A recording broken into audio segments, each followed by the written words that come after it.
हर हर महादेव, जय भोलेनाथ। आज हम आपको सुनाएंगे सोमवार के व्रत में सुने जाने वाली कथा। सोमवार के व्रत को लेकर मान्यता है कि इस व्रत को करने से भगवान शिव अपने भक्तों की मुराद जल्दी पूरी करता है। सोमवार का दिन भगवान शिव को समर्पित है, इसलिए इस दिन भगवान शिव की पूजा और व्रत करने का बहुत ज़्यादा महत्व है। यदि आप सोमवार के व्रत करते हैं तो आपको सोमवार व्रत कथा सुनना बहुत ज़रूरी है, क्योंकि इसके बिना आपका व्रत अधूरा माना जाता है। आइए सुनते हैं सोमवार व्रत कथा। चलो। देवों के देव महादेव बहुत ही भोले माने जाते हैं, इसलिए उनका एक नाम भोलेनाथ भी है। पौराणिक मान्यता अनुसार भगवान शंकर को प्रसन्न करने के लिए किसी भी तरह के खास विशेष पूजन की आवश्यकता नहीं होती, क्योंकि कहा जाता है कि वह तो भोले हैं। भक्त की मन से की गई क्षणिक मात्र से भक्ति से ही वह प्रसन्न हो जाते हैं। अगर आप भी शिव की भक्ति और कृपा पाने के लिए सोमवार का व्रत करते हैं और कथा सुनते हैं तो शिव शंकर भोलेनाथ आप पर बहुत प्रसन्न हो जाते हैं। एक बार की बात है, किसी नगर में एक साहूकार था। उसके घर में धन की कोई कमी नहीं थी, लेकिन कोई संतान न होने के कारण वह बहुत दुखी था।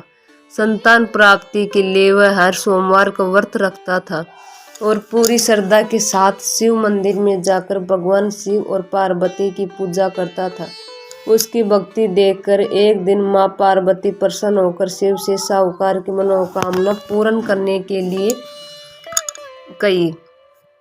पार्वती जी के आग्रह पर भगवान शिव ने कहा, हे पार्वती, इस संसार में हर प्राणी को उसके कर्मों का फल मिलता है और जिसके भाग्य में जो हो उसे भोगना ही पड़ता है। लेकिन पार्वती जी ने साहूकार की भक्ति देखकर उसकी मनोकामना पूर्ण करने की इच्छा व्यक्त की।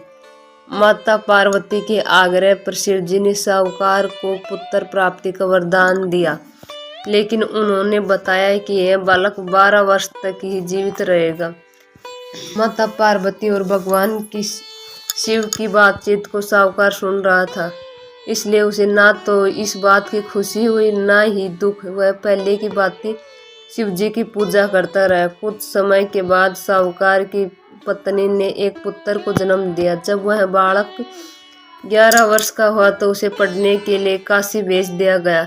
साहूकार ने पुत्र के मामा को बुलाकर उसे बहुत सारा धन देते हुए कहा, तुम इस बालक को काशी विद्या प्राप्ति के लिए ले जाओ। तुम लोग रास्ते में ये कराते जाना और ब्राह्मणों को भोजन दक्षिणा देते हुए जाना। दोनों मामा भांजे इस तरह ये कराते और ब्राह्मणों को दान दक्षिणा देते काशी नगर निकल पड़े। इस दौरान रात में एक नगर पड़ा, जहाँ नगर के राजा की कन्या का विवाह था।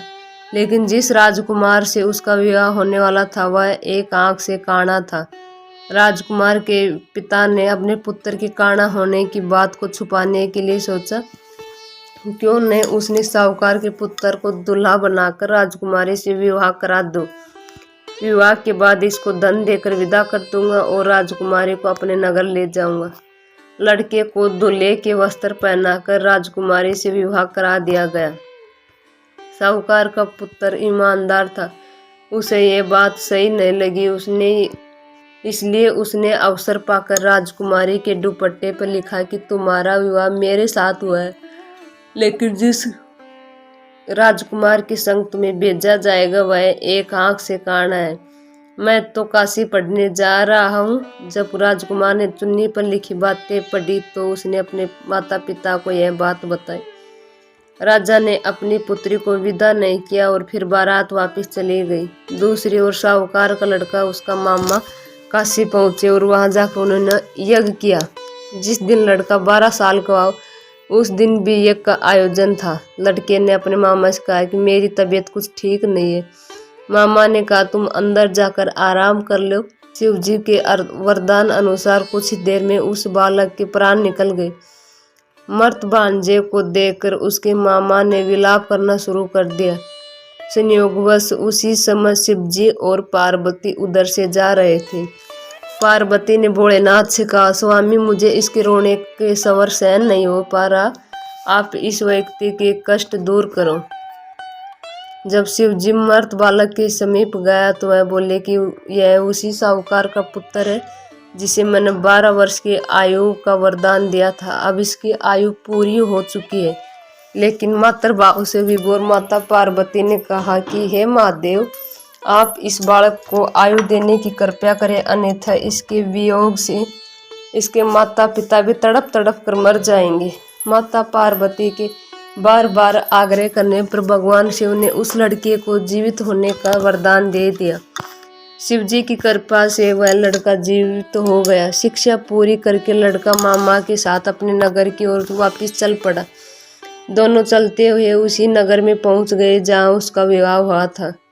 उसी नगर में उन्होंने यज्ञ का आयोजन किया। उस लड़के के ससुर ने उसे पहचान लिया और महल में ले जाकर उसकी खातिरदारी की और अपनी पुत्री को विदा किया।